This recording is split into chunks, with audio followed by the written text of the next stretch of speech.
La angustia no llega sola, llega con argumentos, llega diciendo que tiene razón, que las preocupaciones que trae son legítimas, que el mundo que describe es el mundo real y que ignorarlo sería ingenuo, que quien no se angustia es porque no entiende la gravedad de lo que está en juego. Y tiene razón en algo.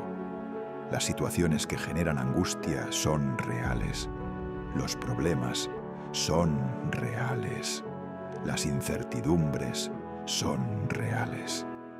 La angustia no inventa sus materiales, los toma de la realidad y los convierte en algo que paraliza, que consume, que ocupa cada espacio disponible hasta que ya no hay espacio para otra cosa. Pero hay algo que la angustia no te dice. Hay algo que omite con la misma consistencia con que te presenta sus argumentos. Te dice que el problema es real. No te dice que tú no eres el único que lo sostiene. Te dice que la situación es grave. No te dice que hay alguien que ya la conoce mejor que tú y que ya está trabajando en ella desde antes de que tú supieras que era un problema. Eso es lo que Dios quiere decirte esta noche. No que el problema no existe, no que la situación no es difícil, sino que no estás solo en ella, que hay manos que la sostienen que no son las tuyas, que la angustia que llevas cargando tiene un lugar donde puede depositarse que no es tu pecho. Esta es la historia de un hombre que aprendió eso. No fácilmente, no de una vez, sino con la terquedad de quien tiene que ver la misma lección varias veces, desde ángulos diferentes, antes de que finalmente aterrice donde tiene que aterrizar. Quédate hasta el final, porque lo que Dios tiene que decirte esta noche no es un consuelo vacío, es una verdad que puede cambiar la manera en que llegas a mañana. En el puerto de Veracruz, en el México de 1962, vivía un hombre llamado Epifanio Castellanos. 53 años, estibador en el puerto desde los 18. Hombre de cuerpo grande que el trabajo había hecho más grande todavía. De manos que podían sostener cosas que otros no podían sostener. Era conocido en el muelle como el que nunca se quejaba, el que llegaba cuando había que llegar y se quedaba cuando había que quedarse, y no hacía preguntas sobre el porqué de las cosas, porque en el muelle las preguntas del porqué no son bienvenidas, y Epifanio lo había aprendido temprano. Era hombre de pocas palabras, no por falta de pensamiento. Al contrario, Epifanio pensaba mucho, solo que sus pensamientos rara vez encontraban salida en palabras, porque había aprendido también temprano que los pensamientos expresados en voz alta se vuelven vulnerables y que la vulnerabilidad en el muelle no es una estrategia de supervivencia efectiva. Así que los pensamientos se quedaban adentro, y con ellos se quedaba también todo lo que los pensamientos traían: las preocupaciones, las incertidumbres, la angustia que no tenía a dónde ir porque Epifanio no había construido salidas para ella. El año que todo se concentró fue el de la reorganización del puerto. Llegaron máquinas nuevas. No fue de golpe. Fue una conversación que empezó como rumor en el muelle y que se fue volviendo más concreta con el tiempo. Que iban a modernizar, que iban a necesitar menos manos, que los que llevaban más años tendrían preferencia, pero que preferencia no significaba garantía. Epifanio escuchó eso un lunes y lo llevó a casa sin decírselo a nadie. Lo llevó a la cena con su esposa Esperanza y con sus 2 hijos, que todavía vivían en la casa. Lo llevó a la noche cuando todos dormían. Lo llevó de vuelta al muelle el martes y lo sumó a lo que ya cargaba de los días anteriores. Eso hacía Epifanio con las cosas difíciles. Las cargaba, solo, en silencio, con la misma constitución física que le permitía cargar bultos en el muelle, creyendo que esa era la función de la fortaleza, sostener lo que había que sostener sin que nadie lo viera costar. Pero la angustia tiene un peso diferente a los bultos del muelle. Los bultos del muelle se depositan cuando termina el turno. La angustia no tiene turno. No se deposita al llegar a casa. Se queda. Ocupa el lugar del descanso. Come del sueño. Se instala en la mesa de la cena y en la conversación con los hijos y en la quietud que debería ser quietud y que en cambio es un ruido interno que nadie más puede escuchar, pero que Epifanio escuchaba todo el tiempo. Semanas así, cargando el rumor del muelle y todo lo que el rumor implicaba. El dinero que no alcanzaría si perdía el trabajo. Los planes del hijo mayor que dependían de una estabilidad que de repente se sentía frágil. La cara de esperanza que él no quería que tuviera que preocuparse y que por eso no le decía nada. Fue su compadre Aurelio el que lo notó. Aurelio era vendedor de frutas en el mercado, hombre de naturaleza diferente a la de Epifanio, de los que dicen lo que piensan antes de terminar de pensarlo, de los que llenan los silencios con palabras porque los silencios les resultan incómodos. Un jueves que se encontraron en el mercado, Aurelio lo miró y sin preámbulo dijo: «Compadre, ¿qué carga?» Epifanio dijo que nada, que todo bien. Aurelio lo miró de la manera en que lo miran los que te conocen desde antes de que aprendieras a esconder las cosas, y dijo: «La cara de usted dice otra cosa». Epifanio no respondió inmediatamente, pero algo en él, en ese momento en el mercado, con el olor a frutas y el ruido de los compradores alrededor, se aflojó 1 centímetro. Solo 1 centímetro. Pero fue suficiente. Le contó del rumor del muelle. No todo. Una versión reducida, pero lo suficiente para que el peso saliera un poco del lugar donde lo había estado sosteniendo solo. Aurelio lo escuchó, y luego dijo algo que Epifanio no esperaba de un vendedor de frutas. Le dijo: «Compadre, ¿usted le ha dicho a Dios lo que me acaba de decir a mí?» Epifanio lo miró. Aurelio continuó sin esperar respuesta. Le dijo que él tenía una práctica que su madre le había enseñado y que al principio le había parecido de viejas, pero que con los años le había resultado más efectiva que cualquier otra cosa que hubiera probado. Le dijo que cuando algo lo angustiaba, lo decía en voz alta, no en su cabeza, en voz alta, como si estuviera hablando con alguien que estaba en el cuarto. Le nombraba el problema exacto, con los detalles exactos, y le decía que no podía solo con eso y que lo necesitaba. Epifanio lo miró todavía, con la cara del hombre práctico que escucha algo que no sabe si pertenece a su vocabulario de soluciones. Aurelio sonrió.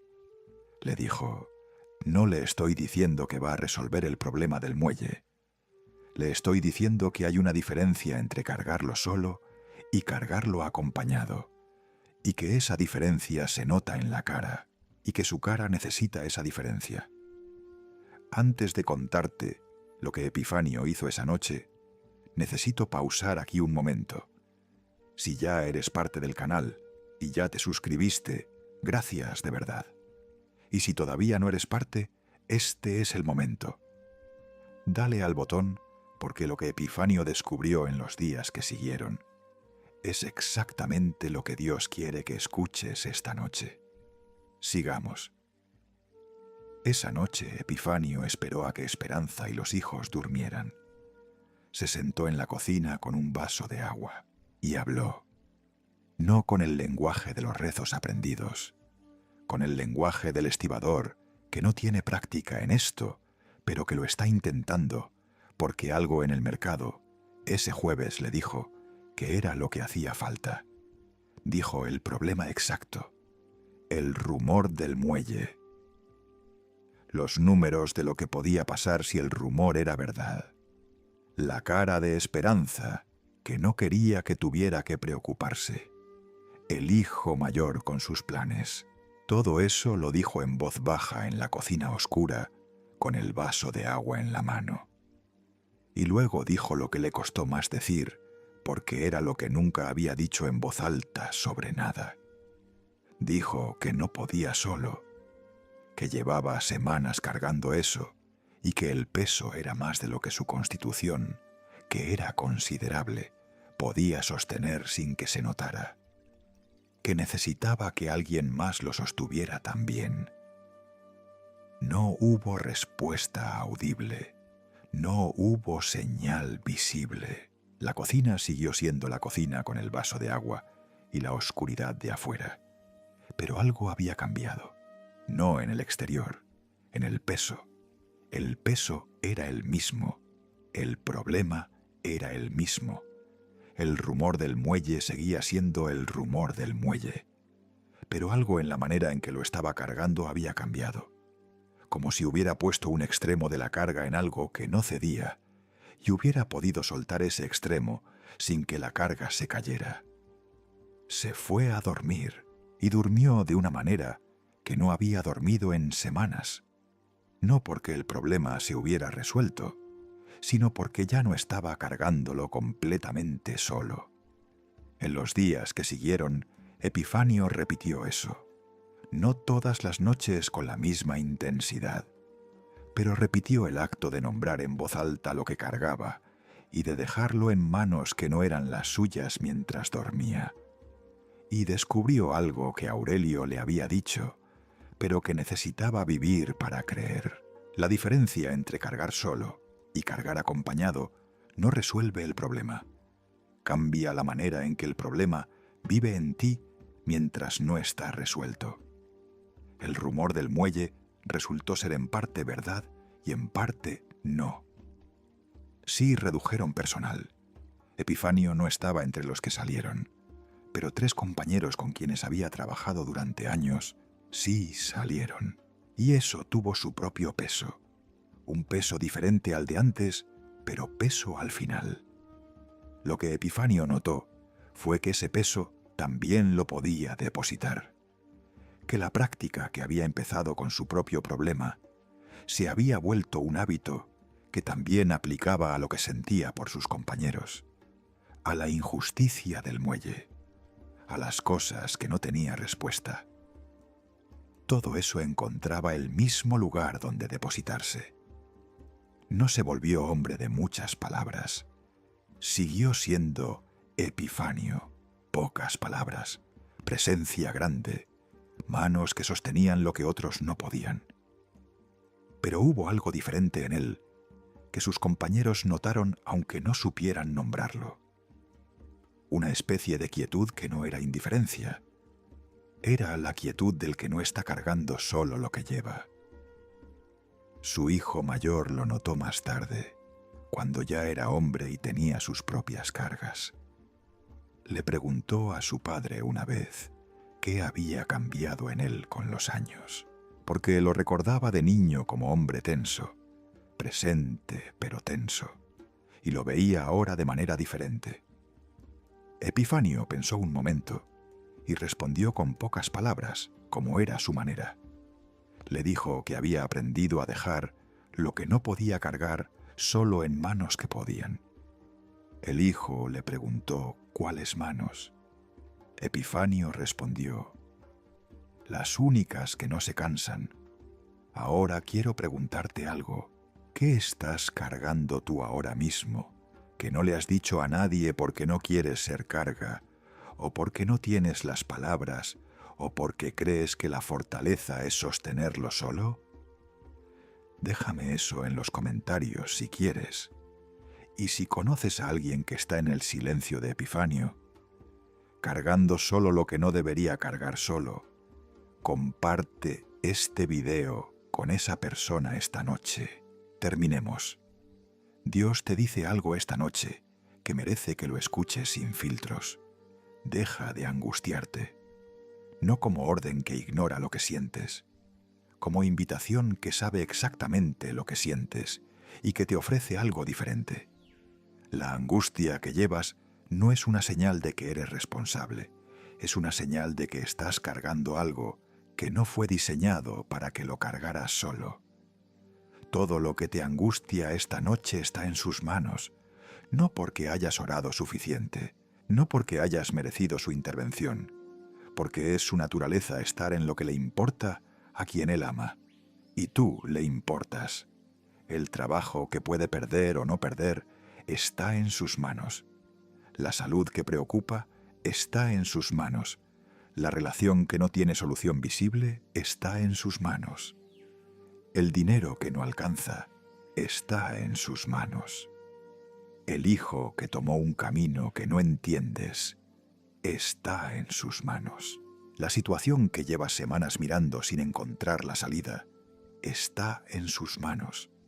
No en el sentido de que Él va a resolver todo de la manera que tú quieres, en el tiempo que tú quieres, en el sentido de que nada de eso escapa a su conocimiento, ni a su capacidad, ni a su interés.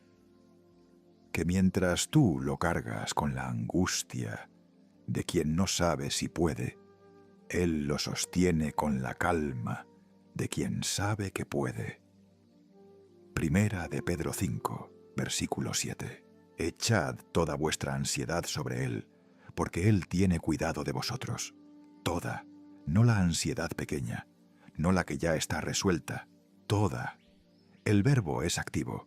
Echar requiere un movimiento de tu parte, el movimiento de depositar lo que llevas en manos que lo pueden recibir. Epifanio lo hizo en una cocina oscura con un vaso de agua y palabras torpes de estibador que no tenía práctica en esas conversaciones.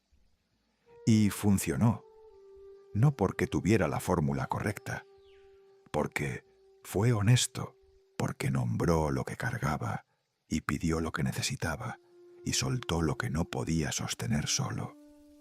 Tú puedes hacer lo mismo esta noche, con tus palabras, con tu voz, con el problema exacto que llevas cargando, sin el lenguaje correcto, ni la postura correcta, ni el momento perfectamente preparado. Solo tú y lo que llevas y la disposición de depositarlo en manos que no ceden. La angustia dice que todo depende de ti. Dios dice que no todo depende de ti y que lo que no depende de ti está en manos que no se cansan. Esas son dos versiones muy diferentes de la realidad. Esta noche tienes que elegir cuál creer, y la que elijas va a determinar cómo llegas a mañana. Epifanio eligió en una cocina oscura en Veracruz hace más de 60 años. Tú puedes elegir ahora mismo. Todo está en sus manos, incluyendo tú.